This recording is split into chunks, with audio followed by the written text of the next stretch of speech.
כל ישראל מירושלים ברשת השידורים העבריים.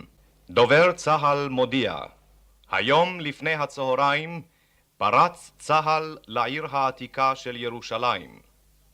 אני חוזר, דובר צה"ל מודיע. Alex Levin's new series of paintings is devoted to the theme of Zionism and the State of Israel. This is the most unfashionable topic in modern Israel for artists, and for some, even forbidden and shameful.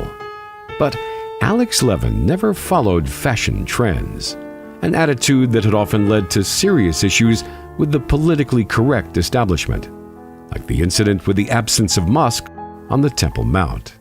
This time, the Jewish artist decided to go against the international, political, and diplomatic mainstream that still refuses to acknowledge the status of historical Jerusalem as a Jewish city, the eternal and undivided capital of the Jewish people. His new masterpieces are painted over antique newspapers that have documented the atmosphere of that era, the spirit of freedom and uncompromisingness of small Israel that bravely challenged the armies of the Arab countries, the armies that were supplied with the newest weapons by the mighty Soviet Union. Every painting is an individual scenario, although together they constitute the textbook of events half a century old.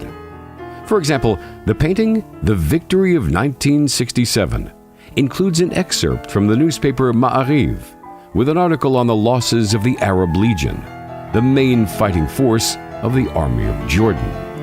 The Arab Legion managed to force the Jews out of the Old City in 1948, blocked the road from the maritime plain to Jerusalem, and destroyed the Gush Etzion settlements that were restored after the Six-Day War. In 1967, victory was achieved at a high cost. Hundreds of Israeli soldiers were killed and wounded in the Battle of Ammunition Hill, Givat HaTachmoshet, which was a key point in the battles for the liberation of Jerusalem.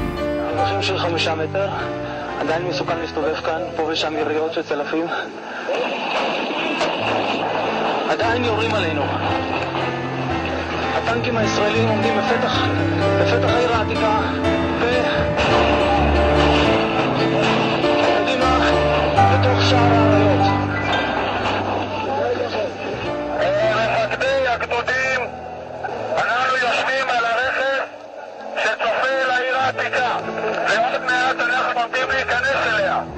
העיר העתיקה של ירושלים, שמאז כל הדורות חותמים עליה ושואפים אליה. אנחנו נהיה הראשונים להיכנס אליה.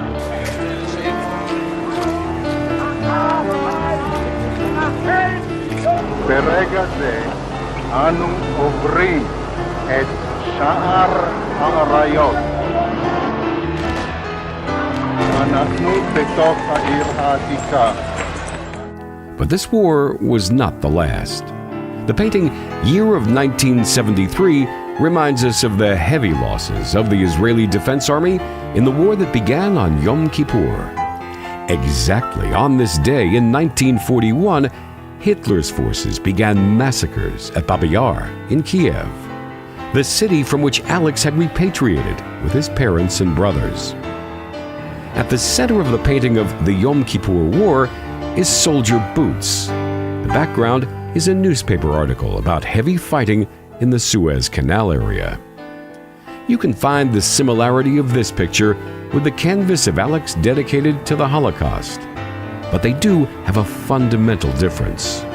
Today, the Israelis can protect themselves with weapons, and the slogan, "Never Again," is not an empty phrase. The portrait of the first Israeli Prime Minister, David Ben-Gurion, is the centerpiece for the painting Zionists Proclaim New State of Israel. The newspaper in the background is an article from the New York Times, emphasizing the undeniable fact that the creation of the Jewish state was an international event.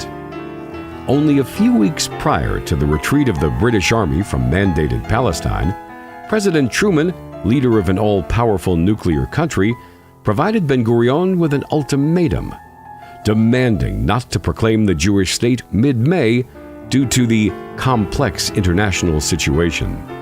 But David Ben-Gurion found the strength to resist this diktat and did exactly what millions of Jews around the world expected from him. And he proved that he is a true leader with an iron will, such as Moses and other Jewish leaders of different eras. On the painting Paratroopers by the Wailing Wall, portraits of 3 soldiers stand out, which resemble the 3 patriarchs of the Jewish people, Abraham, Isaac, and Jacob. Their faces are painted over the trade union, left Zionist movement, newspaper, Davar, that describe the then current problems in Jerusalem and emphasize the continuity of Jewish history in all its aspects, military, religious, political, and domestic. And all this, one city, one fate of all of its inhabitants in the past, present, and future. Alex Levin's monotonous and documentary paintings on this topic are sharply contrasted by the painting Paratrooper Brigade of 1967 and 2017, which depicts modern soldiers in a bright light of a sunny day, against the backdrop of images of their grandfathers who won the victory in '67. The first title of Davar in this painting's background states, Prime Minister Levi Eshkol in Knesset. There will be no concessions. Another headline on the same page, any obstruction of Israeli vessels will entail the most serious consequences. This is already about the blockade of the military ships of Egyptian President Nasser. Eshkol did not limit himself to the threat, and on June 5, 1967, Israel began a preventive defensive war and not aggression, as the naval military blockade was a casus belli, a declaration of war. Such were the Israeli leaders and soldiers half a century ago. Only such politics and unity is the guarantee of the existence of the Jewish state. Alex Levin, a repatriated Israeli artist, is a Jew and a Zionist who had served in the Israeli Army tank troop on the Golan Heights and doesn't hesitate to talk about it in full voice. Because it is impossible to live in a country that you cannot be proud of. Another theme of Alex Levin's paintings is the nature of the land of Israel. In the military series, palms and bright flowers have disappeared. We see cacti and a thistle. In the painting, The Battle of the Golan Heights, brushes of thorny flowers resemble the horns of sea mines, which suddenly found themselves on land and turned into anti-tank mines. It was the Golan Heights in 1973 that became the site of the bloodiest battle of the armored divisions of the armies of Israel and Syria. The military theme is also emphasized by newspaper pages, including the quote from an article in the New York Times.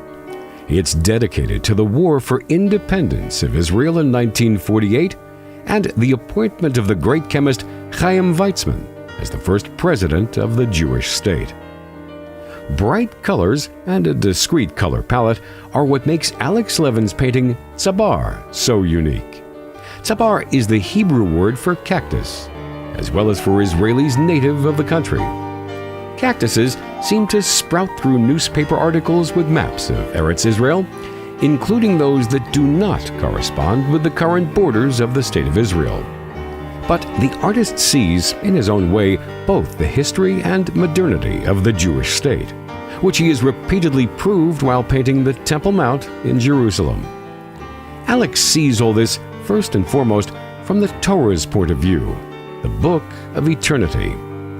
A cactus has incredible vitality, capable of surviving through difficult times, and it's impossible to deprive it of its native soil, much like the Jewish people in the State of Israel. It's also worth highlighting the work of modern Tel Aviv and the young people that have the right to live and be proud of their country and their roots. The artist combines the past, present, and future with the help of old newspapers dating back to 1953. We will never build a future without knowing and respecting our past. Every painting has 2 dates by the artist's signature: the year of the painting and the year of the newspaper publication. By presenting this unique series of paintings, Alex Levin prolongs the life of these antique newspapers from the previous century, giving them new meaning and life for centuries to come.